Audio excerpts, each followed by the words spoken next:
नमस्कार दोस्तों, स्वागत है आप सभी का मेरे YouTube चैनल पर। मैं हूं ओमकारनाथ, आप देख रहे हैं मेरा YouTube चैनल।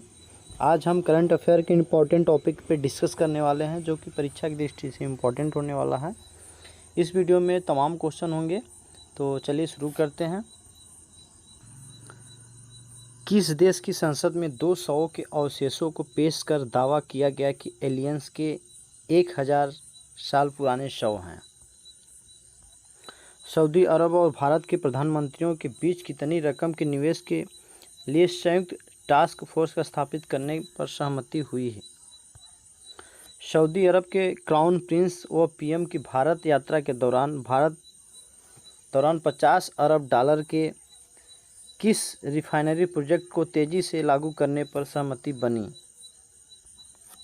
भारत की थोक महंगाई दर लगातार 5वें महीने निगेटिव रही। अगस्त 2023 में यह दर कितनी थी? अंतर्राष्ट्रीय लोकतंत्र दिवस कब मनाया जाता है? तो इस प्रकार के तमाम क्वेश्चन होने वाले हैं इस वीडियो में। आप बिल्कुल स्किप ना करें। चैनल पे यदि नए हैं तो चैनल को सब्सक्राइब करना ना भूलें। चलिए स्टार्ट करते हैं। किस देश की संसद में 200 के अवशेषों को पेश कर दावा किया गया कि ये एलियंस के 1000 साल पुराने शव हैं? तो इसका राइट आंसर हो जाएगा ऑप्शन नंबर डी, मैक्सिको। ठीक है, इसके इम्पोर्टेंट फैक्ट देख लेते हैं। मैक्सिको की संसद में 12 सितंबर 2023 को एलियंस की मौजूदगी को लेकर चर्चा हुई। इस दौरान 200 के अवशेष को भी दिखाया गया है। दावा है कि ये 100 एलियंस के हैं।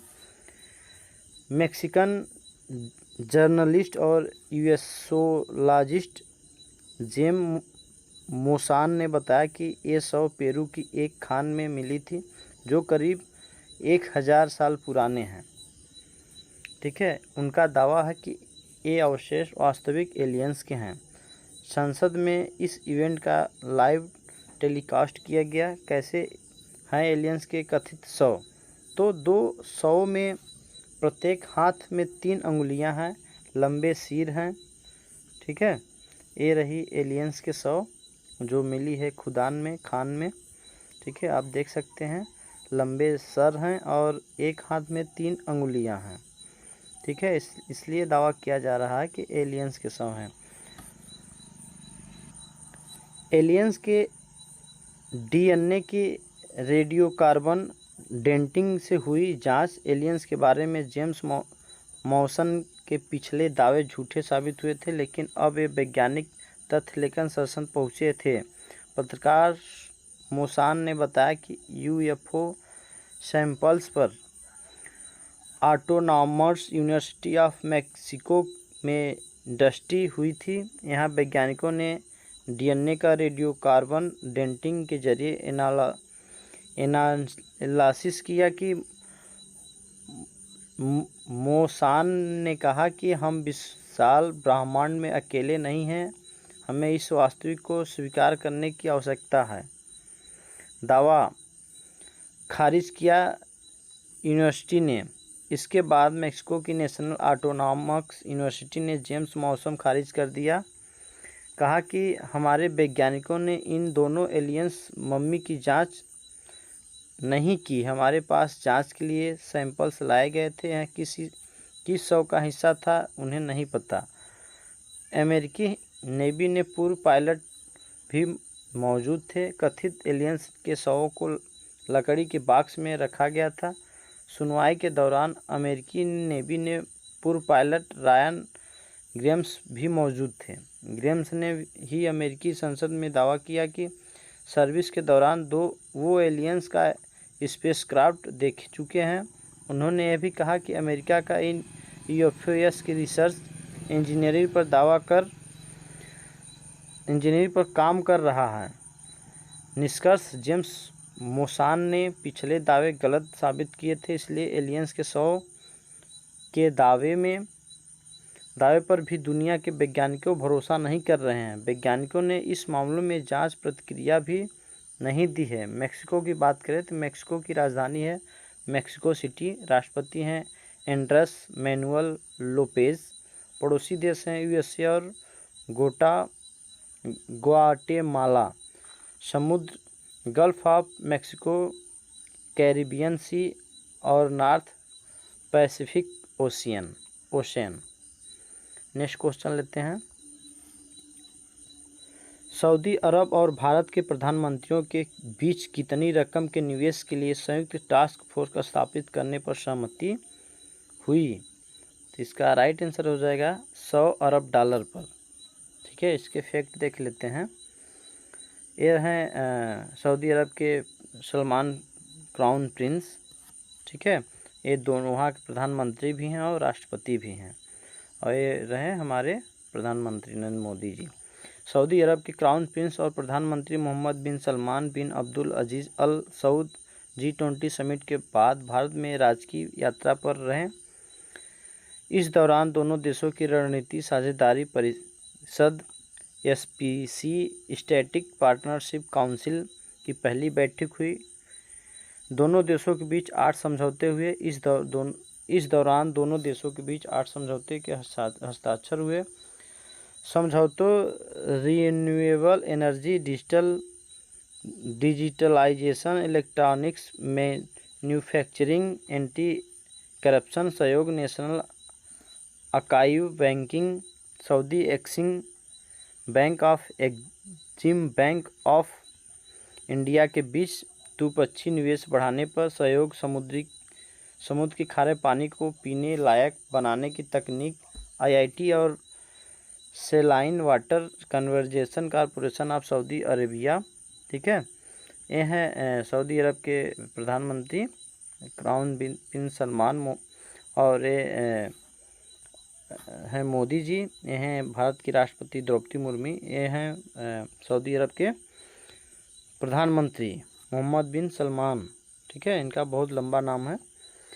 100 अरब डॉलर निवेश के लिए संयुक्त टास्क फोर्स। दरअसल 100 अरब डॉलर के निवेश का एग्रीमेंट फरवरी 2019 में ही हुआ था। उस वक्त क्राउन प्रिंस मोहम्मद बिन सलमान भारत की यात्रा पर आए थे। इसके बाद वे निवेश योजना पर बहुत ज़्यादा काम नहीं हो सका।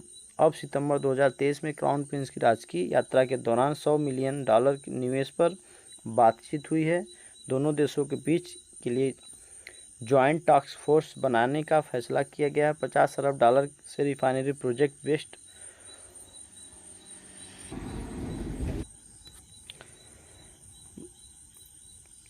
भारत सऊदी अरब संबंध द्विपक्षीय व्यापार।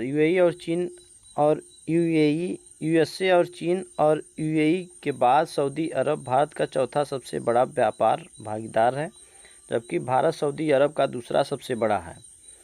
व्यापार भागीदारी की बात करें 2022-23 में द्विपक्षीय व्यापार बढ़कर $52 मिलियन अमेरिकी डॉलर से अधिक हो गया था, जो कि 23% से अधिक वृद्धि दर्शाता है। भारत सऊदी अरब से कच्चा तेल और LPG बड़ी मात्रा में आयात करता है। सऊदी अरब में 26 लाख भारतीय के साथ राज्य में सबसे बड़ा प्रवासी समुदाय और समुद्री अरब के विकास में इनका अहम योगदान है। ठीक है, नेक्स्ट क्वेश्चन लेते हैं। सऊदी अरब के क्राउन प्रिंस व PM की भारत यात्रा के दौरान 50 अरब डॉलर के किस रिफाइनरी प्रोजेक्ट को तेज़ी से लागू करने पर सहमति बनी? इसका राइट आंसर हो जाएगा option number B, west coast refinery project. इसके फैक्ट देख लेते हैं। West coast refinery project Maharashtra के रत्नागिरी में स्थित परियोजना की उत्पादन क्षमता 60 मिलियन टन प्रति वर्ष होने की उम्मीद है। योजना पूरी तरह यह विश्व की सबसे बड़ी रिफाइनरी में से एक होगी। ठीक है, नेक्स्ट क्वेश्चन लेते हैं। भारत की थोक महंगाई दर लगातार 5वें महीने नेगेटिव रही। अगस्त 2023 में यह दर कितनी थी? तो इसका राइट आंसर हो जाएगा -0.52%।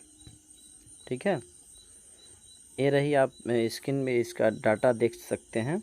ठीक है, तो यहाँ तक जो था ये प्लस में था, इसके बाद ये माइनस रही। ठीक है, मार्च में आप देख सकते हैं, अप्रैल में, मई में, जून में, जुलाई में। ठीक है, इस प्रकार से इसकी डेटा रहा। लगातार 5वें महीने थोक महंगाई दर निगेटिव रही। इससे पहले जुलाई में -1.36 थोक महंगाई थी। थोक महंगाई दर की रिपोर्ट किसने जारी की है? तो यह ministry of commerce and industry के अंतर्गत होता है। नोट खुदरा महंगाई दर ISRO जारी करता है, INSO जारी करता है। थोक महंगाई दर क्या होती है? तो यह महंगाई दर थोक मूल्य सूचकांक WPI होलसेल प्राइस इंडेक्स के आधार पर तैयार होती है। होलसेल प्राइस इंडेक्स WPI या थोक मूल्य सूचकांक का मतलब उन कीमतों से होता है जो थोक बाजार में एक कारोबारी दूसरे कारोबारी से वसूल करता है। यह कीमतें थोक में किए गए बिजनेस से जुड़ी होती है। नोट खुदरा महंगाई दर कंज्यूमर प्राइस इंडेक्स से तय होता है। थोक महंगाई दर में इतनी कमी कैसे? तो मुख्य रूप से खनिज तेलों, मूल धातुओं, टेक्सटाइल, खाद्य उत्पादों, कपड़ा, केमिकल और केमिकल प्रोडक्ट की कीमतों में हुई कमी के कारण अगस्त 2023 में मुद्रास्फीति की दरों में गिरावट आ गई। Commerce and industry minister Piyush Goyal ने। नेक्स्ट क्वेश्चन, लीबिया में डरना शहर में मृतकों की संख्या 20,000 तक हो गई है। ठीक है, ये रहा लीबिया की डरना शहर, डरना नदी के किनारे बसे शहर। ठीक है, तो उसको भी डरना शहर के नाम से भी जाना जाता है। आप यहाँ देख रहे हैं बिल्डिंगें सब ढह गई हैं और यहाँ सब मलबे में मृतक जो लाश हैं सब सड़ रही हैं, दब गई हैं, लापता हैं। ठीक है, लीबिया के डरना शहर के मेयर का कहना है कि बाढ़ की वजह से मृतकों की संख्या 20,000 तक पहुंच चुकी है। लीबिया में 9 और 10 सितंबर 2023 की रात के भूमध्य सागर में डेनियल तूफान आया और उससे बाड़ी डरना नदी के 2 डैम टूट गए। इससे निकलने बाढ़ से पूरे डरना शहर को बर्बाद कर दिया। बहुत सारी मल्टी स्टोरीज बिल्डिंग बह गई या धराशायी हो गई।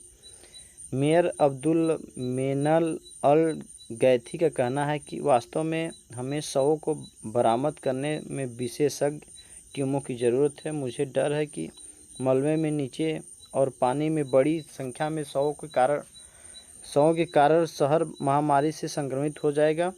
शहर में शवों को दफनाने के लिए जगह नहीं बची है। ये देख सकते हैं यहाँ पे सब बिल्डिंगें ढह गई हैं, उसके नीचे सब दबे हुए हैं और सब खोज जारी है। ठीक है, इटली, मिस्र, ट्यूनीशिया, संयुक्त अरब अमीरात, तुर्की और कतर से बचाव दल पहुँचे हैं। 70 लाख की आबादी वाले देश में राजनीतिक मतभेदों बीच में युद्ध और 2021 में नाटो समर्थित विद्रोह द्वारा मुअम्मर गद्दाफी को सत्ता से उखाड़ फेंकने के बाद देश भर में कोई सरकार नहीं होने के कारण बचाव कार्य बाधित हो रहा है। ठीक है, ये रहा लीबिया। ठीक है, आप जो रेड कलर का देख रहे हैं ये है लीबिया, आपको जूम करके दिखा दे रहे हैं। ठीक है, आई होप कि आप समझ गए होंगे। ये है राइट साइड में, ये है प्यारा भारत, ये जो देख रहे हैं ये है प्यारा भारत। भारत के पश्चिम में लीबिया बसा हुआ है। ठीक है, आई होप कि समझ गए होंगे। ठीक है, लीबिया की बात करें तो लीबिया की राजधानी है त्रिपोल। पड़ोसी देश हैं ट्यूनीशिया, अल्जीरिया, नाइजर। ठीक है, चाड, सूडान, मिस्र, ये सब हैं। प्रधानमंत्री वहाँ के हैं अब्दुल हामिद दबीहेब। इस देश में 2011 में 2 सरकारें हैं। 2011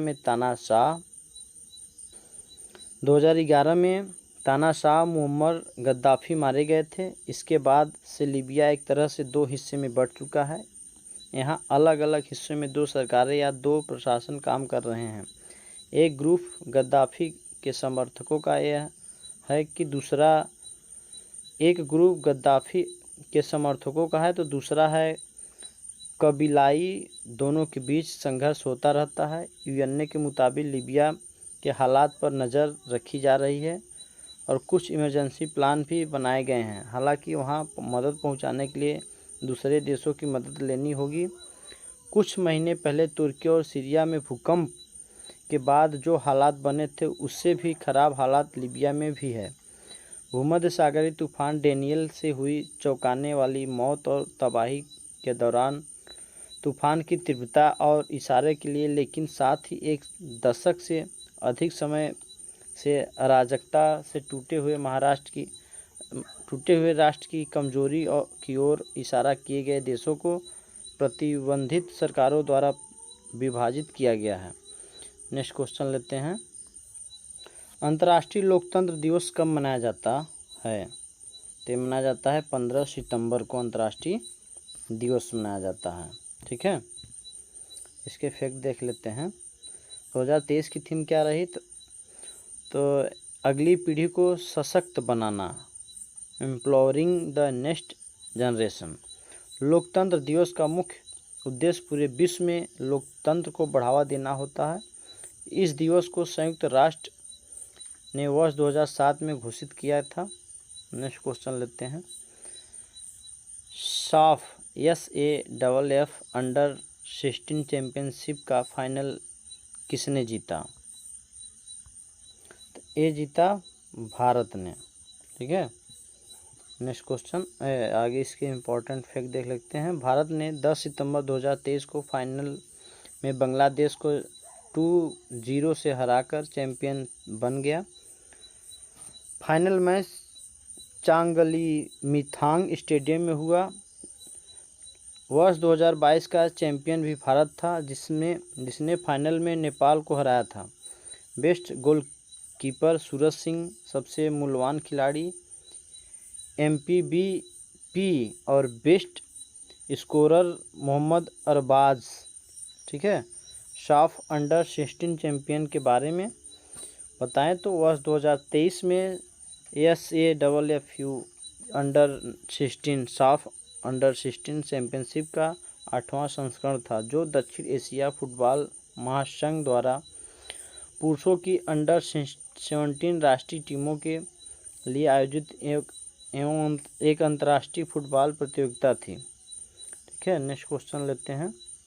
किस राज्य सरकार ने सितंबर 2023 में सर्विस सेंटर पॉलिसी को मंजूरी दी? तो इसका राइट आंसर हो जाएगा उत्तराखंड सरकार। ठीक है, आप स्क्रीन पे देख सकते हैं। यह निर्णय उत्तराखंड सरकार ने 2023 में लिया। सर्विस सेंटर पॉलिसी क्या होता है? इस पॉलिसी के माध्यम से उत्तराखंड में 20 लाख रोजगार के अवसर सृजित करने और 10 लाख वर्कर्स को कौशल विकास का लक्ष्य रखा है। द हिंदू न्यूज़पेपर के अनुसार इसमें हेल्थ, एजुकेशन, हॉस्पिटलिस्ट कल्याण केंद्र, IT, डेटा सेंटर, स्पोर्ट और फिल्म इंडस्ट्री में को शामिल किया गया है। सर्विस सेंटर पॉलिसी से पहाड़ में बड़ी कंपनियां आएगी। कोशिश है कि यहाँ आने वाली दिनों में पहाड़ में बड़ी हॉस्पिटल चेन, स्कूल चेन, विश्वविद्यालय, कॉलेज, वेलनेस रिचार्ट खुलेंगे। इससे पहाड़ में युवकों के लिए रोजगार के रास्ता खुलेंगे और पर्यटकों को बढ़ावा मिलेगा। केदारनाथ और बद्रीनाथ कलाकृति व मूर्ति बनेगी। बद्रीनाथ धाम में दीवारों और मार्गों पर ऐतिहासिक पौराणिक गाथाओं पर आधारित विशेष प्रकृति का कलाकृतियाँ और मूर्तियाँ लगेंगी। नेक्स्ट क्वेश्चन लेते हैं। Making India employable confident and award समारोह में शिक्षा क्षेत्र में लाइफ टाइम अचीवमेंट पुरस्कार किसे सम्मानित किया गया? तो ये सम्मानित किया गया है नजमा अख्तर को। ठीक है, इसके फैक्ट देख लेते हैं। ये स्क्रीन पे देख सकते हैं नजमा अख्तर को। वह जामिया मिलिया इस्लामिक की वाइस चांसलर हैं। इन्हें शिक्षा को रोजगार से जोड़ने के महान प्रयासों के लिए सितंबर 2023 में सम्मानित किया गया है। यह पुरस्कार डॉक्टर रघुनाथ अनंत मासेलकर द्वारा ग्रैंड फाउंडेशन में प्रदान किया गया और टीम मिलीज एंडेटर द्वारा मेकिंग इंडिया एम्प्लॉयबल शीर्ष में अवार्ड समारोह में आयोजित किया गया। मेकिंग इंडिया एम्प्लॉयबल अवार्ड क्या होता है? तो यह शिक्षा, रोजगार और कौशल क्षेत्र में व्यक्तिगत उत्कृष्ट नवाचार और वास्तविक दुनिया के प्रभाव का उत्सव है। यह अवार्ड सर्वश्रेष्ठ में से सर्वश्रेष्ठ को दिया जाता है जो भारत को रोजगार योग्य बनाने में सामान्य लक्ष्य के लिए अनुकरणीय योगदान कर रखते हैं। नेक्स्ट क्वेश्चन लेते हैं। मिस इंटरनेशनल इंडिया किसे चुना गया? मिस इंटरनेशनल इंडिया किसे चुना गया? तो ये चुना गया है प्रवीणा अंजना को। ठीक है, प्रवीणा अंजना को। ये स्क्रीन पे देख सकते हैं, मिस इंटरनेशनल इंडिया चुना गया है, प्रवीणा अंजना है स्क्रीन पे। ठीक है, 2023 में उदयपुर की प्रवीणा अंजना को मिस इंटरनेशनल इंडिया 2023 का ताज पहनाया गया है। 23 वर्षीय अंजना पेशे से चार्टर्ड अकाउंटेंट हैं। मिस इंडिया 2023 नंदनी गुप्ता हैं।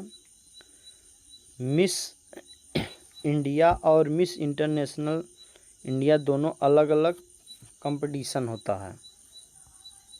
ठीक है, क्वेश्चन कंप्लीट हुआ। यदि अभी तक मेरे चैनल को लाइक शेयर सब्सक्राइब नहीं किया है तो सब्सक्राइब जरूर कर दें। मिलते हैं फिर नेक्स्ट वीडियो में। जय हिंद।